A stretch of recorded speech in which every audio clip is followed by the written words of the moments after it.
Hello friends and welcome back to the channel Kavya की दुनिया। से स्वागत है आपका एक नए वीडियो के साथ। तो आज मैं आप लोग के साथ शेयर करूंगी प्लाजो पैंट की कटिंग एंड स्टिचिंग। तो ये मेरे पास कपड़ा है, करीब 2.25 मीटर कपड़ा है और इसको डबल फोल्ड किया है अभी, और जो खुली वाली तह है वो अपनी तरफ की हुई है। अब ये मेज़रमेंट वाली पैंट है, इस हिसाब से मुझे ये पैंट बनानी है। तो सबसे पहले मैं इसकी लेंथ ले रही हूँ, लेंथ कितनी है, और उसके बाद ये थाई। ये जो थाई है ना, सबसे ज़्यादा प्रॉब्लम इन्हीं चीज़ों की होती है, थाई की, क्योंकि थाई से टाइट हो जाती है ना तो बहुत ज़्यादा दिक्कत होती है। और कमर वाला हिस्सा हम हिप के अकॉर्डिंग लेंगे। तो हिप है उनकी करीब 40, तो यहाँ पे मैंने 10 इंच के लिए हिप ले लिया है। सबसे पहले मैं 10 पे निशान लगाऊंगी, उसके बाद 10 और 2 इंच एक्स्ट्रा 12।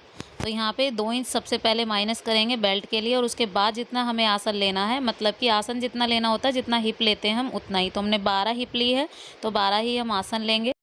तो उसके बाद जितना भी हमने आसन लिया है, आसन के बाद हम 2 इंच एक्स्ट्रा बढ़ा देंगे, उसमें हम गोलाई की शेप देंगे। जस्ट उसके बाद अब हमें लेंथ का निशान लगाना है। लेंथ हमारी है करीब 34 इंच। तो 34 और 30 मैंने 4 इंच उसमें प्लस किया है, 38 ले लिया है। वो इसलिए लिया है क्योंकि मैं हमेशा जो फ़ोल्ड करती हूँ ना, वो चौड़ा वाला फ़ोल्ड करती हूँ। अब हमें बीच का निशान लगाना है, जितनी की हमने हिप ली है उसको हाफ़ कर देंगे, और हाफ़ करने के बाद एक मिड निशान लगा लेंगे हम। और उसके बाद यहाँ पे मोहरी का निशान लगाएंगे। मोहरी के दोनों तरफ हम, जितनी मेरी मोहरी है करीब 6 इंच, तो मैंने 7 इंच पे निशान लगा दिया है, 3.5 इधर 3.5 इधर। और मेरे पास शेप पट्टी नहीं है, तो इसलिए मैं हमेशा जब भी गोलाई की शेप देती हूँ तो वो इस तरीके से देती हूँ, करीब मेरी 2 बार में आती है। तो इस चीज़ के लिए, और दूसरी तरफ भी मैं इस तरीके से, जहाँ से मेरी हिप है और उसके अकॉर्डिंग मैंने तिरछा एक निशान लगा दिया है। और यकीन मानिए, मुझे शेप पट्टी की ज़रूरत पड़ती भी नहीं है, बहुत अच्छे से मेरी जो शेप है ना, बहुत अच्छे से निकल के आती है, कोई प्रॉब्लम नहीं होती मुझे इसमें। और बहुत ज़्यादा यूनिक तरीका है ये, और इजी तरीके से पैंट जो है ना कट हो जाती है। अब यहाँ पे ये वाला हिस्सा मैंने कट कर लिया है, अब मैं दूसरा हिस्सा भी इस तरीके से कट कर लूँगी। अच्छा, ध्यान दीजिएगा इस चीज़ के लिए कि कभी भी आप पैंट कटिंग कर रहे हैं, कुछ भी कर रहे हैं, आप सबसे पहले उस पर प्रेस कीजिए, क्योंकि प्रेस एक मेन पॉइंट है कटिंग का। उसके बाद ही कपड़ा जो है ना एकदम से सेट बैठता है। तो प्रेस ज़रूर करनी है आपको। तो यहाँ पे अब मुझे सेकंड पार्ट, मतलब बैक पार्ट काटना है, तो मैं उस तरीके से रखूँगी। यहाँ पे सबसे पहले मुझे ये फ्रंट पार्ट है ना, ये इस तरीके से रखना है। उसमें मुझे 2 इंच बेल्ट का भी रखना है, और ऊपर से थोड़ा सा जो लास्टिक में चाहिए मुझे करीब 2 इंच, वो भी मुझे रखना है। तो करीब मैंने इतना नीचे रख दिया है इसको। अब करना क्या है, 2-2 इंच ऊपर से आप बढ़ाएंगे इसे, और दूसरा साइड में से आपको सिर्फ 1.5 इंच बढ़ाना है। तो 1.5 इंच ही मैंने आसन का बढ़ाया इस तरीके से, और 1.5 इंच बढ़ा के मैंने इस तरीके से आसन की गोलाई दे दी है। उसी तरीके से मैं 1.5 इंच पूरा नीचे तक ले जाऊंगी। और जो हमारी लंबाई है उसको हम बिल्कुल एग्जैक्ट पॉइंट पर रखेंगे, क्योंकि लंबाई नहीं करनी है, वो मैंने फ्रंट पार्ट में ही रख ली थी। तो अब बिल्कुल इसके हिसाब से उसको कट करना है। तो बस आपको जो लंबाई है ना उसको ठीक रखना है नीचे से, बाकी ऊपर से आपको थोड़ा कपड़ा बढ़ाना है इलास्टिक के लिए, बेल्ट के लिए, आसन के लिए साइड में आपको 1.5 इंच बढ़ाना है।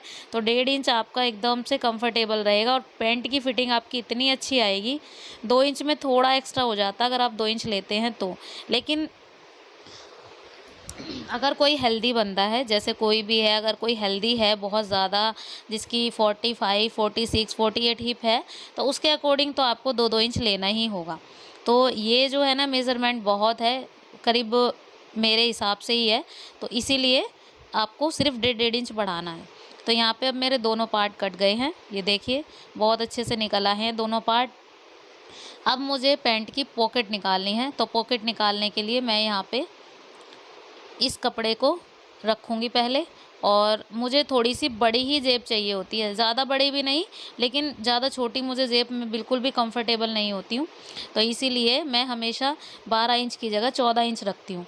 तो 14 इंच लंबाई और 14 इंच चौड़ाई।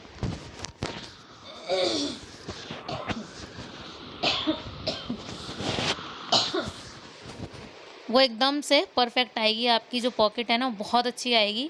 वैसे जो कॉमन मेज़रमेंट है वो है 12 इंच लंबाई, 12 इंच चौड़ाई, लेकिन मैं 14 इंच इसीलिए रखती हूँ क्योंकि वो जो पॉकेट है ना बहुत अच्छी होती है, और बहुत ज़्यादा गहराई में भी होती है। तो चलिए अब इसको सिलना शुरू करते हैं। तो सबसे पहले आपको करना क्या होगा, ये आसन वाली सिलाई है, दोनों पार्ट्स को अलग-अलग जोड़ना है। फ्रंट पार्ट को फ्रंट पार्ट के साथ और फिर से जो बैक पार्ट है उसको बैक पार्ट के साथ।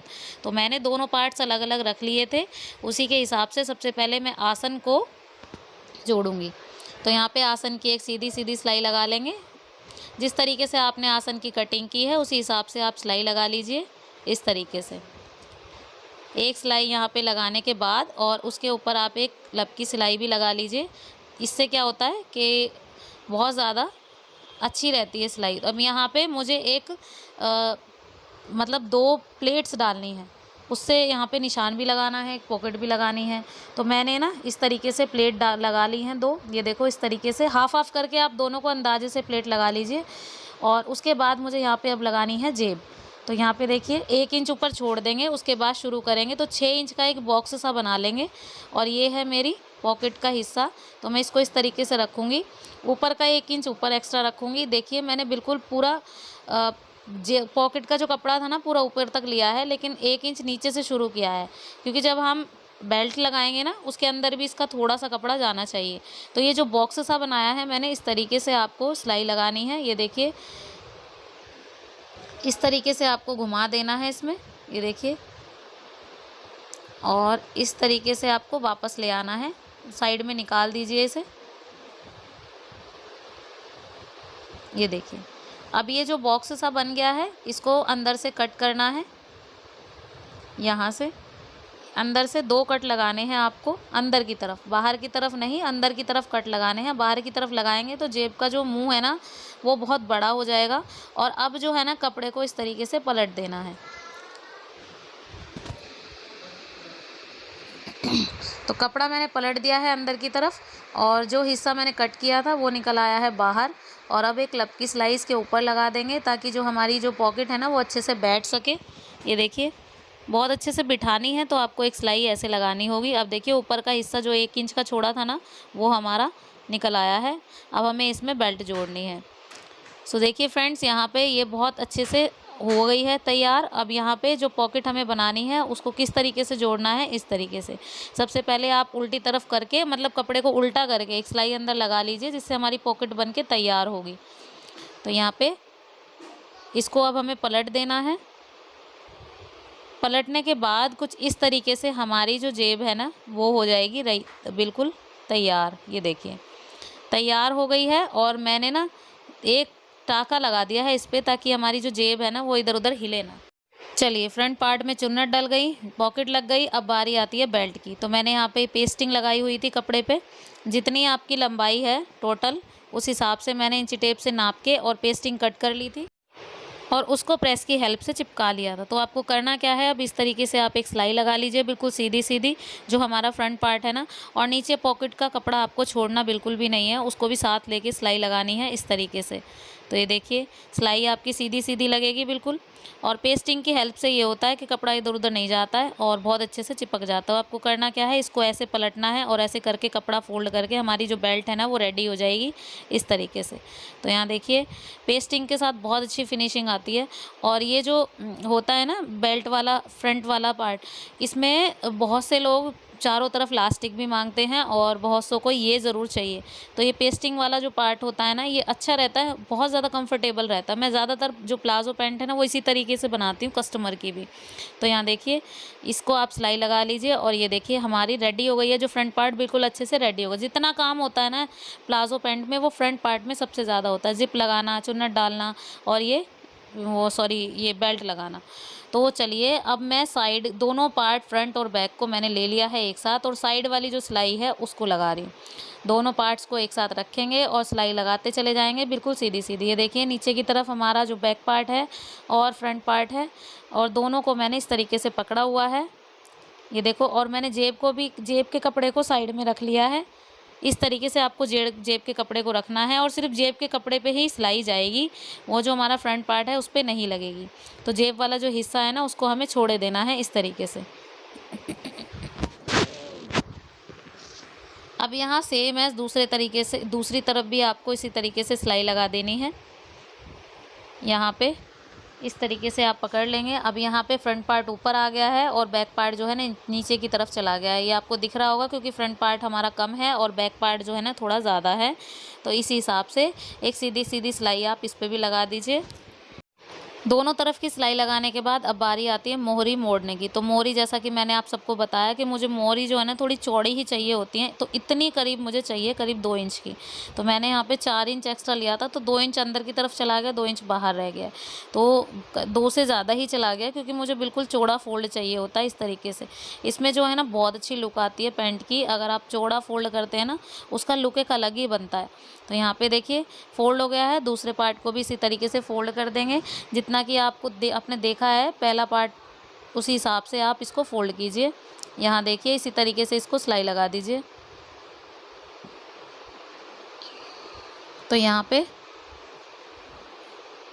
सिलाई लगाने के बाद फिर लास्ट काम हमारा रहता है फिटिंग लगाने का। तो साइड की जो मतलब बीच की जो फिटिंग होती है, फिटिंग वाली सिलाई जो कि सलवार में, प्लाजो पैंट में, हर किसी में लगती है, तो वो वाली फिटिंग वाली सिलाई हमको लगानी है। तो उस हिसाब से आप मोहरी पे निशान लगाइए, कितनी मोहरी आपको चाहिए। तो मुझे यहाँ करीब चाहिए 6 इंच की मोहरी, तो मैंने 6 इंच पे निशान लगा लिया है।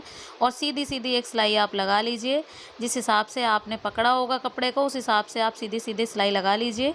और बहुत सुंदर आपकी प्लाजो पैंट है ना, बहुत सुंदर बन के आएगी। इसके बाद सबसे लास्ट काम हमारा बचा है इसमें इलास्टिक लगाने का। तो इलास्टिक को मैंने दोनों तरफ पहले अच्छे से जोड़ दिया है। ये देखिए दोनों तरफ इलास्टिक लगा दी है। मैं हमेशा इसी तरीके से इलास्टिक लगाती हूँ, बहुत इजी तरीका और बहुत अच्छे से लग जाती है। तो मुझे इसमें बिल्कुल भी परेशानी नहीं होती। पहले मैंने दोनों सिरों को जोड़ दिया है इलास्टिक को, देखो आप देख भी रहे होगे। उसके बाद मैं कपड़े को इस तरीके से फोल्ड करूँगी और लगाते हुए चली जाऊँगी। ये देखिए बहुत ही ईजी तरीका है, लगा के देखिएगा, बहुत सुंदर अच्छे तरीके से लग जाती है इलास्टिक, बिल्कुल भी प्रॉब्लम नहीं होती। इधर से सिरा छूट जाए या उधर से गिर जाए, ये वाली दिक्कत बिल्कुल भी नहीं होती। तो यहाँ पे इस तरीके से आप सीधी सीधी एक सिलाई लगाते चले जाइए। पूरे हिस्से पे आप एक सिलाई लगा दीजिए। उसके बाद एक सिलाई आप बीच में लगा दीजिए ताकि आपकी इलास्टिक जो है ना इधर उधर भगे ना, पहनने में उल्टी ना हो, क्योंकि कई बार हम ऐसे छोड़ देते हैं ना तो इलास्टिक उल्टी हो जाती है अंदर ही अंदर, पता ही नहीं चलता।